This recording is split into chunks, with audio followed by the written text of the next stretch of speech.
Muito obrigada, senhor presidente. Cumprimento a testemunha, doutor Leonardo. Eu gostaria só de, novamente, voltar muito rapidamente para esse suposto golpe, que é o título que vem sendo dado ao nosso processo de impeachment, e lembrar que o senhor Sérgio Machado, ele gravou 3 pessoas, senador Jucá, o ex-presidente Sarney, cujas fitas foram solicitadas pela defesa, mas ele também gravou o presidente da casa, o senador Renan.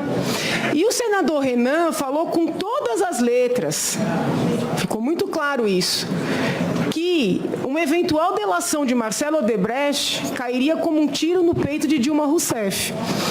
Então, não sei quem é que tem medo da Lava Jato. Agora, se as gravações eventualmente evidenciam que políticos que teoricamente estariam apoiando o presidente interino têm medo, elas também evidenciam que a acusada aqui tem muito medo, e as delações que já estão públicas confirmam.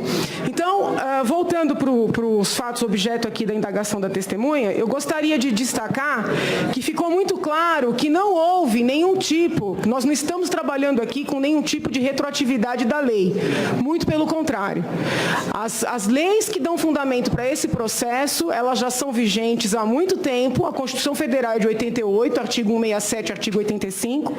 A Lei de Responsabilidade Fiscal é do ano 2000, artigos 36, 38, artigo 8º, artigo 9º, dentre outros. A Lei 1079, muito embora seja de 1950, foi alterada no ano 2000 por força do advento da Lei de Responsabilidade Fiscal, com a introdução de incisos ao artigo 10, que proíbem claramente, ao lado do artigo 9º, proíbem claramente tanto esse expediente tratado como pedaladas, como a não contabilização e a abertura de crédito sem a aprovação aqui do Congresso. Então, que fique claro que não se está trabalhando com retroatividade de lei, que fique claro, e ficou muito claro na fala da testemunha, tanto o doutor Leonardo como a testemunha anterior, que o TCU não havia se manifestado sobre essa questão dos decretos, então que não houve mudança de entendimento, e ainda que tivesse havido, decisão judicial é diferente de lei, porque está sendo tratada essa suposta decisão diferenciada como se for a lei, e não é, mas a testemunha deixou claro que não é. Ficou muito claro na fala da testemunha que, antes de baixar esses decretos, a presidente deveria ter aguardado a aprovação do projeto de lei que enviou, deixando claro que conhecia a insuficiência, a impossibilidade de cumprir a meta, e que, se não pudesse aguardar essa aprovação, que deveria ter cortado despesas da ordem de 50 bilhões. Então, a situação é muito grave. Diferentemente do que falaram alguns parlamentares que me antecederam, não é que os decretos foram baixados em virtude das dificuldades financeiras ou que as pedaladas foram perpetradas em virtude das dificuldades financeiras. Esses expedientes aprofundaram as nossas dificuldades, porque se não houvessem fraudado as contas e se não houvessem lançado mão desse expediente dos decretos e sim cortado as despesas, muitas despesas desnecessárias, como viagens, como aluguel de carros de luxo no exterior, como estada de 14 mil dólares em hotéis em Paris e em Nova York. Então, realmente, farra com dinheiro público. Eu gostaria de indagar a testemunha, em complemento a tudo isso que foi dito, se nesse trabalho que foi realizado, se o doutor Leonardo chegou a ter contato com os técnicos do Tesouro Nacional e se eles deixaram claro que tinham avisado o secretário do Tesouro Nacional ou até mesmo ministros acerca das ilegalidades que vinham sendo praticadas. Eu gostaria também de pedir ao doutor Leonardo que explicasse, o senhor tocou num ponto que para mim é muito importante, porque eu vejo uma clara ligação entre Petrolão, que eu não vou pedir para o senhor se manifestar, pedaladas e os decretos. E num determinado momento o senhor falou o seguinte, que já se sabia, quando de baixados os decretos, que a meta não seria cumprida. Isso levando em consideração que aquela meta era real, não só em termos numerários, porque o senhor falou, se descontassem as maquiagens das pedaladas, a situação seria ainda mais grave. Se eu entendi bem, porque, como havia uma subavaliação da dívida líquida e uma superavaliação do resultado primário, até mesmo aquela meta que o governo reconheceu como sendo impossível de se alcançar, aquela meta já era uma meta, vamos dizer assim, maquiada. O que eu quero que o senhor explique, se possível, traduza, porque eu compreendi isso da sua fala. Se não houvesse as pedaladas, a situação, ou seja, se elas não tivessem escondido a situação da utilização do dinheiro dos bancos públicos, o problema dos decretos seria ainda maior. Porque quando a presidente manda o projeto para ajustar a meta, ela não está ainda considerando as fraudes havidas nas pedaladas. Eu queria que o senhor, se possível, explicasse essa relação entre as pedaladas e os decretos. Também gostaria de saber se, eventualmente, porque o senhor falou sobre o relatório das contas de 2015. Queria saber se o senhor teve acesso a esse relatório e se confirma informações que estão saindo na imprensa no sentido de que são apontados 19 indícios de irregularidades, inclusive as medidas provisórias baixadas no final do ano de 2015, cortando dinheiro da saúde e da educação com o fim de tentar cobrir as irregularidades anteriores. Doutora Janaína. São essas as perguntas.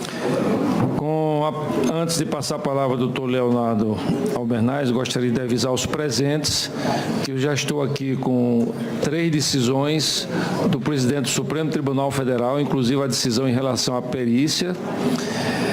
Gostaria que, quando fosse dispensado a testemunha, que todos os senadores permanecessem aqui para que eu fizesse a leitura do resumo dessas 3 decisões do presidente. Não, vou depois que dispensar a testemunha, depois de ouvir a decisão do defesa, presidente Lewandowski. Exatamente, o presidente Lewandowski, 3 decisões. Passa a palavra ao senhor Leonardo Albernaz, na condição de testemunha, lembrando sempre, mais uma vez, que as respostas estão restritas aos 2 fatos da denúncia 1/2016. 3 minutos. Obrigado, senhor presidente. Obrigado, doutora Janaína. Eu vou responder bem na ordem das questões. Eu vou fazer diferente, vou responder do jeito mais rápido aqui, a gente vai eliminando as questões. A primeira pergunta foi sobre se eu tive algum contato com o técnico do Tesouro Nacional e se eles me relataram esse fato. Pessoalmente, não, eu não tive contato. Essas auditorias, especificamente sobre as operações de crédito, elas foram executadas, a de 2014, por uma outra secretaria, que é a Secretaria de Estado da Fazenda, né, da Secretaria de Controle Externo da Fazenda, então não tive contato direto com os técnicos. Existe um documento, uma nota técnica bastante ampla, na verdade várias notas técnicas produzidas pelos técnicos do Tesouro que fazem parte desses processos. Dessa nota eu tenho conhecimento. Elas de fato antecipam vários problemas e fazem alerta sobre a formação de alguns esqueletos que podem vir a impactar as finanças públicas mais à frente. Então, embora sem o relato deles, eu tive a oportunidade de ter contato com esses documentos por força do meu trabalho. Então, esse é um primeiro ponto. O segundo ponto, que eu vou responder mais facilmente, é sobre os problemas das contas de governo. Certamente eu tive contato com esse relatório, porque faz parte das minhas atribuições despachar esse relatório ao ministro relator, ministro José Múcio. A questão é que esse relatório ele ainda não está público. Então, só 2 pontos eu posso tratar que constam dele e que eu posso tratar aqui, que são justamente as pedaladas de 2015, as chamadas operações de crédito regulares, no caso do Plano Safra e do PSI, e dos decretos. Esses 2 itens existem, esses 2 itens constam no relatório, mas sobre os demais eu não tenho autorização para falar devido à ausência de publicidade deles. Ok? Até o momento, pelo menos. Se houver publicidade, houver a necessidade, posso voltar a vir, esclarecer, não teria nenhuma dificuldade de fazer isso. E talvez o último ponto, que seja aquele que exige maior elaboração, teremos pouco tempo, sobre a questão da relação entre pedaladas e decretos. Isso ficou muito evidente durante o exercício de 2014 e se repetiu em algum grau em 2015. Ou seja, quando algumas operações que deveriam constar das estatísticas fiscais não são captadas pelo Banco Central, o resultado que vai sendo apurado mês a mês, ele acaba sendo distorcido. Então, quando o governo vai fazer as suas avaliações para decidir qual é o tamanho do contingenciamento que tem que ocorrer, ele vai ser induzido ou vai tomar medidas incorretas em função daquelas distorções.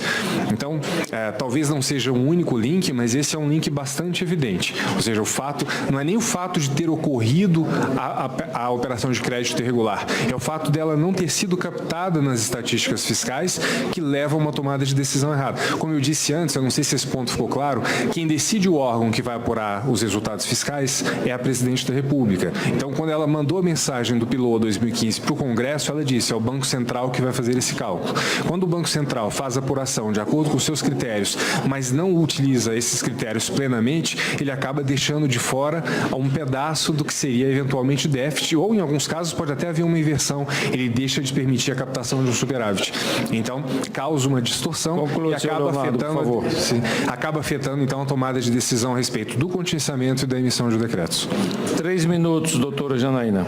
Então, de certa forma, a própria meta que estava estabelecida e que precisou ser diminuída, ela já era uma meta fictícia, porque se não houvesse as fraudes, a situação se revelaria ainda pior.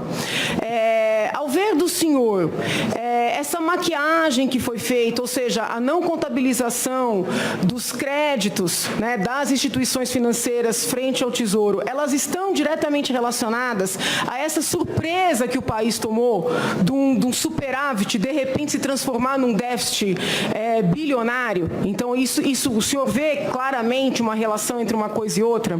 Pergunto também se nesses relatórios, essas notas técnicas às quais o senhor teve acesso, os técnicos do Tesouro já alertavam para o perigo concreto de as agências estrangeiras abaixarem o Brasil, ou seja, reduzirem o Brasil em termos das agências de risco, se isso já estava presente, e se eventualmente nessa nota técnica os técnicos falaram que não poderiam mais assinar pareceres sob pena de serem eles próprios responsabilizados e que o chefe do Tesouro Nacional disse que ele assumiria os riscos e assinaria no lugar dos próprios técnicos. O senhor se recorda disso nesses documentos?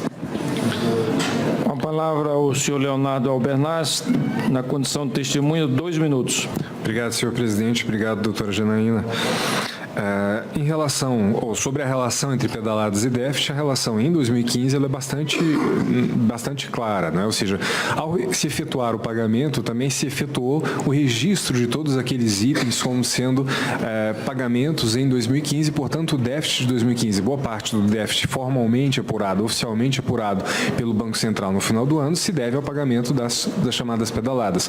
Então, um montante bastante elevado, que eu não saberia precisar, mas que provavelmente esteja perto da casa de 70 bilhões de reais, se deve ao pagamento das pedaladas. Então, daqueles 116, talvez a gente tivesse 40 e poucos bilhões de déficit, talvez um pouco mais, e o restante possa ser associado às pedaladas. Eu estou falando os números de uma forma muito aproximada, até porque não tenho eles de cabeça aqui. Então, boa parte do resultado se deve a isso, ou seja, a essa distorção que foi gerada, inclusive, nos registros, porque é evidente que a subvenção não foi concedida toda ela em 2015, ela foi concedida em períodos anteriores, mas acabou sendo apropriada ali para efeito das estatísticas. Esse é um ponto. O segundo ponto, em relação à nota técnica que eu mencionei ter tido acesso, ela de fato faz um alerta sobre riscos de rebaixamento, ao tratar de alguns riscos fiscais que estariam relacionados às práticas conduzidas pelo Tesouro Nacional, pelo Ministério da Fazenda e pelo Governo Federal durante aqueles anos, talvez 2013, 2014, e isso foi emitido até 2014. Em relação à questão da emissão de pareceres, dos técnicos se recusarem, eu não me lembro de ver isso nas notas. Não sei se não está, mas o certo é que eu não me lembro.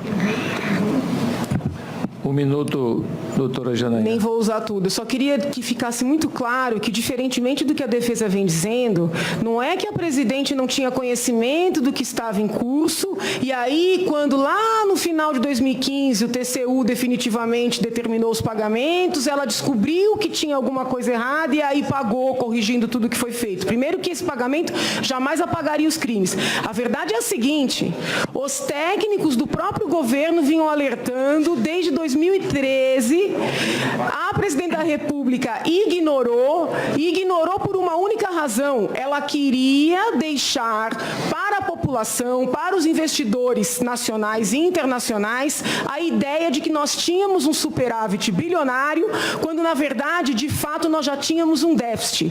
E isso era necessário por quê? Porque nós estávamos no ano eleitoral. Então, 2015, na verdade, uma bomba que já era conhecida pela presidente da República, que foi escondida, pela presidente presidente da República para ganhar a eleição, essa bomba estourou.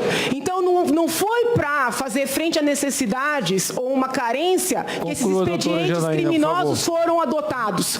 Na verdade, esses expedientes é que criaram a carestia e a crise financeira que o país agora está enfrentando. Muito obrigada, excelência.